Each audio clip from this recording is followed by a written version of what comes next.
Hello everyone and welcome to wings a कुरान। कैसे हैं आप सब लोग? My name is Yashodhara Singh Jamwal and welcome to the new lecture series जिसपे हम 10 दिन में पूरी हिस्ट्री को कंप्लीट करने वाले हैं। एंड दिस फर्स्ट लेक्चर में टॉपिक स्पेसिफिक रहेगा। जो हमारे 10 दिन है ना, पहले हम मॉडर्न कंप्लीट करेंगे, फिर ancient, then will go on to medieval. ऐसे करते करते हम कंप्लीट करेंगे। सिंस मॉडर्न का सबसे ज्यादा वेटेज रहता है, so first will cover modern of course. और आज का जो हमारा टॉपिक है that is from advent of Europeans to the revolt of 1857। तो आज हम इसके टॉप 20 या इंपॉर्टेंट 20 एमसीक्यूज करेंगे एंड देन इवेंचुअली हम आगे आगे टॉपिक्स को कवर करते जाएंगे ताकि आपका टॉपिक स्पेसिफिक जो है वो चीजें कंप्लीट हो जाएं। ठीक है दोस्तों, तो शुरू करते हैं। हमारा पहला question and this is day 1, right? So first question is which trade was the main focus of Portuguese activity in the Malabar region?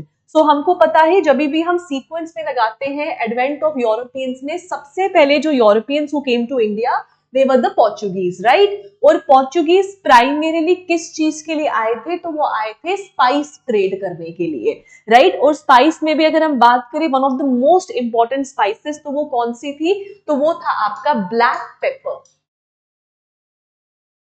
Right? So black pepper जिसको हम प्यार से ब्लैक गोल्ड भी कहते थे, राइट? उसके मेन जो है ट्रेड के लिए पोर्चुगीज यहां पर आए। And who was the first Portuguese to come to India? It was Vasco da Gama, right?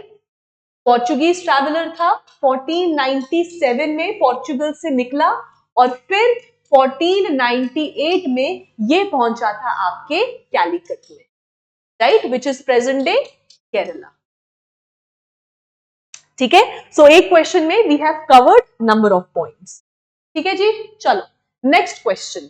Next okay okay तो next question is when did Vasco da Gama reach Calicut और केरला? अब क्या होता है ना, जेकेएसएसबी को एक और आदत है पुराने नाम पूछ बोलकर प्रेजेंट डे पूछने का। So Calicut is basically present day also, ये एक सिटी है केरला का, राइट? तो वास्को ड गामा कब पहुंचे? 1492, 98, 1505 या 1524? तो आप याद रखिएगा, वास्को ड गामा पोर्चुगल से तो 1497 में निकले थे और इंडिया में मई 1498 में पहुंचे थे। कहां पे? कैलिकट में। ठीक है, और उस टाइम पे कैलिकट का जो लोकल राजा था वो कौन था? It was Zamorin. ठीक है, जेमोरिन था लोकल राजा उस टाइम का। ठीक है, फाइन। चलो third question. Third question is, what was the revolt of 1857 initially known as? The first war of independence, Sepoy mutiny, civil disobedience movement या non-cooperation movement? So the revolt of 1857 जिसको हम हिंदी में गदर भी कहते हैं, और जहीर दहलवी ने जो कोर्ट पोएट थे बहादुर शाह जफर या फिर बहादुर शाह द सेकंड के, तो उन्होंने दास्ताने गदर भी लिखी थी, है ना? तो मतलब all this we have covered in our lectures, right? तो आई एम श्योर आप सबने भी पढ़ा होगा। तो रिवॉल्ट ऑफ 1857 को इनिशियली क्या बोलते थे? तो इनिशियली इसको बोलते थे सेपॉय म्यूटिनी, है ना? क्योंकि रिवॉल्ट ऑफ 1857 के नंबर ऑफ रीजंस थे, लेकिन जो इमीडिएट कॉज था, द ट्रिगर जो जिस कॉज का था, इट वाज सिपॉय म्यूटिनी, जब सिपॉयज ने डिनाई कर दिया था use of the Enfield rifle. ठीक है, and of course Mangal Pandey is one of the shining heroes of the revolt of 1857। ठीक है, और अगर बात करें the first war of independence, तो हाँ, first war of independence is also the name of the revolt of 1857, लेकिन ये बेसिकली एक बुक थी जिसको लिखा था वी.डी. सावरकर ने। ठीक है, तो उन्होंने कहा था इसको फर्स्ट वॉर ऑफ इंडिपेंडेंस, लेकिन यहाँ पे इनिशियल पूछा है कि सबसे पहले क्या बोलते थे, तो इसको सिपॉय म्यूटिनी कहते थे। ठीक है, next is fourth, what significant change occurred after the revolt of 1857? कौन सा सिग्निफिकेंट चेंज आया? Establishment of the East India Company rule, beginning of the crown rule in India, complete independence of India, या start of the non cooperation movement? तो अगर हम बात करें so non cooperation movement तो कहीं 1920s में आया, complete independence for India 1940s में आया, है ना? हाउएवर 1940s में तो लेट हो गया, आपका 1929 का जो लाहौर सेशन हुआ था उसमें कंप्लीट इंडिपेंडेंस या पूर्ण स्वराज की बात हुई है ना। And first is establishment of the East India Company rule. तो याद रखिएगा जब भी हम यहाँ पे पढ़ते हैं ना मॉडर्न हिस्ट्री, तो उसको हम दो पीरियड्स में पढ़ते हैं। एक पढ़ते हैं 1600 से लेके 1857 का पीरियड, और दूसरा टाइम पीरियड हम लेते हैं 1858 से लेके 1947 का टाइम पीरियड। जो ये वाला टाइम पीरियड है बिफोर द रिवॉल्ट ऑफ 1857 या फिर before the government of India act 1858, उस पीरियड को हम बोलते हैं कंपनी रूल इन इंडिया, क्योंकि तब यहाँ पे ईस्ट इंडिया कंपनी रूल कर रही थी। ऑन दी अदर हैंड जब हम ये वाला पीरियड लिखते हैं, क्योंकि 1858 में यहाँ पे आपका गवर्नमेंट ऑफ इंडिया एक्ट आया जिसने ईस्ट इंडिया कंपनी से सारी पावर्स छीन ली, ये वाला जो पीरियड है हम इसको बोलते हैं crown rule in India, right. So what happened, what was the significant change which happened after the revolt of 57? So it is the beginning of the crown rule in India. और अगर बात करें कि 1858 में who was the crown, so याद रखिएगा Victoria was the queen that time. So it was Queen Victoria. ठीक है? All right. Next up, question number 5. What immediate factor triggered the revolt of 1857? अब देखो रिवॉल्ट ऑफ 1857 आप सबने पढ़ा होगा, और रिवॉल्ट में one of the most important topic is what were the causes of the revolt of 1857, है ना। So we have number of causes, we have socio religious cause, we have this administrative cause, है ना, we have economic cause, है ना, बहुत से causes हैं। उसमें से हमको वो पूछ रहे हैं कि इमीडिएट फैक्टर क्या था, trigger, what actually led to the revolt of 1857। So it is the introduction of the Enfield rifle. तो वो एनफील्ड राइफल जिसका जो कार्ट्रिज था उसको मुंह से उखाड़ना पड़ता था, और उसमें जो फ्लावर था उसमें मीट मिक्स हुआ था, और वो मिक्स किसका था meat, that was pork and beef, right. Beef which is you know Hindus के लिए बहुत ही खराब चीज थी, and pork which is considered हराम इन इस्लाम, है ना। तो ये दोनों चीजें की वजह से जो है प्रॉब्लम जब इन्होंने इंट्रोड्यूस किया, तो उसकी वजह से जो है सिपॉइज ने म्यूटिनी कर दिया, and which eventually led to the revolt of 1857। ठीक है जी, all right. Next up, question number 6. what policy made native rulers subordinate to the Britishers? Subsidiary alliance, permanent settlement, Ryotwari settlement or the Arms Act? तो रेवतवारी permanent settlement ये तो पहले के हैं, इनको भी हम डिस्कस कर चुके हैं already in our recorded and live batch and of course offline batches. I hope आपने भी ये चीजें पढ़ी हैं। जस्ट इन केस अगर आपने नहीं पढ़ा है अभी तक and you want to start, तो आप उसके लिए हमारा अभी भी एप्लीकेशन पे जाके रिकॉर्डेड बैच ले सकते हो। You still have a month and few days, तो आप उसमें रिकॉर्डेड बैच के या फिर लाइव बैच को लेके आप चीजों को कवर कर सकते हैं, ठीक है। But just in case if you haven't, doesn't matter, अभी हम करेंगे। What policy made them subordinate, तो याद रखिएगा वो था सब्सिडरी अलायंस। अगर आप सब्सिडरी अलायंस को ब्रेक करोगे ना, सब्सिडरी मतलब किसी के अधीन आ जाना, राइट। तो उस टाइम पे सब्सिडरी अलायंस को इंट्रोड्यूस किया था लॉर्ड वेंसले ने, राइट। और इसी सब्सिडरी अलायंस के चलते बहुत सारी princely state came under Britishers, ठीक है। और अगर हम बात करें which was the first princely state to come under subsidiary alliance, तो वो थी the largest princely state of India in terms of area, which is Hyderabad. तो जो निजाम थे हैदराबाद के, वो सबसे पहले साइन करते हैं सब्सिडरी अलायंस, ठीक है। All right, next up, why was crossing the sea a problem in Hindu soldiers? अच्छा, अब कॉजेस ऑफ रिवॉल्ट ऑफ 1857 की ही बात हो रही है, तो उसमें से एक कॉज था आपका आर्मी डिसकंटेंट, की आर्मी वाले खुश नहीं थे, है ना। तो उस टाइम पे ना एक एक्ट पास हुआ था जिसमें कहा गया था कि जो भी फौज में है उसको हम कहीं पर भी किसी भी कॉलोनी में सर्विस देने के लिए भेज सकते हैं। अब उसके लिए आपको समुद्र पार करना है ना। तो हमारे हिंदू या फिर हिंदू सोल्जर्स के लिए प्रॉब्लम ये था कि हमारे में ऐसा माना जाता था कि समुंदर का पार अगर आप कर जाओगे तो आपका धर्म भ्रष्ट हो जाएगा, ठीक है। तो इसीलिए ये जो है ना कि what was the problem, it was the loss of caste, कि अगर आपने समुंदर पार किया तो आपका कास्ट लॉस हो गया, ठीक है। Next up 8th, who was the leader of the revolt in Lucknow. So Lucknow का पूछ रहे हैं।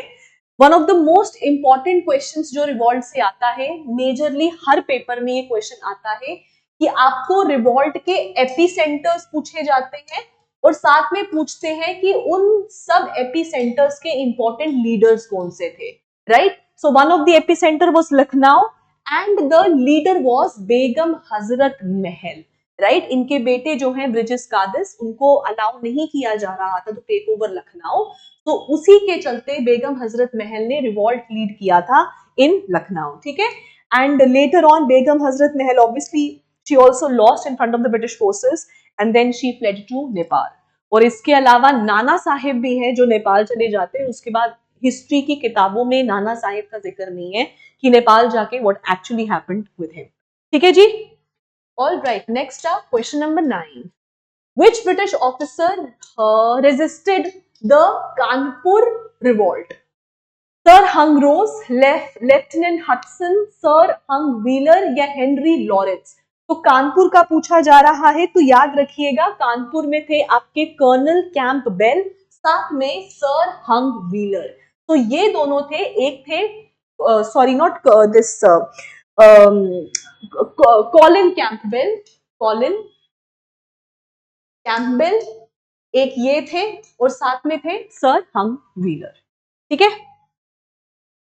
Next up, who led the revolt in Bareilly. So Bareilly से किसने रिवॉल्ट लीड किया? खान बहादुर खान, मौलवी अहमदुल्ला, जनरल बख्तियार खान या बख्त खान या कंडा परेश्वर सिंह। सो याद रखिएगा बरेली से थे आपके खान बहादुर, मौलवी अहमदुल्ला जो थे वो फैजाबाद के थे, बख्त खान जो है वो दिल्ली से रिवॉल्ट लड़ा था उन्होंने, तो बरेली वाले थे आपके खान बहादुर खान, ठीक है। All right, next up 11th, which leader was associated with the revolt in Assam? ठीक है, so it is Kandarpeswar Singh, Maniram Datta, next is Tanwar Singh and Amar Singh, Nana Sahib and Azimullah Khan, Begum Hazrat Mahal and Abdullah. तो याद रखिएगा रिवॉल्ट से लीड करने वाले थे आपके Kandarpeswar Singh and Maniram Dutt, right. So these were the two people जिन्होंने असम से रिवॉल्ट को लीड किया, ठीक है। चलो आगे बढ़ते हुए, who was the leader of the Baraut uprising in Uttar Pradesh? This was asked in JKS 2021, ठीक है। दिस आपके जो है ये अपराइजिंग इन उत्तर प्रदेश, इसको 84 देश के नाम से भी ये मशहूर था क्योंकि 84 विलेजेस थे, तो इस जिसको लीड किया था, और इसको लीड करने वाले थे शाहमल, ठीक है। तो उत्तर प्रदेश यूनाइटेड प्रोविंस या फिर बारूद, आपके परगाना डिस्ट्रिक्ट ऑफ बारूद, वहां से थे आपके शाहमल, ठीक है जी। Next up question number 13, who among the following was given Bombay in dowry, मतलब दहेज? King Charles II, King George, King William या किंग जॉन? तो याद रखिएगा किंग चार्ल्स II ने 1662 में शादी किया था कैथरीन से, कैथरीन ऑफ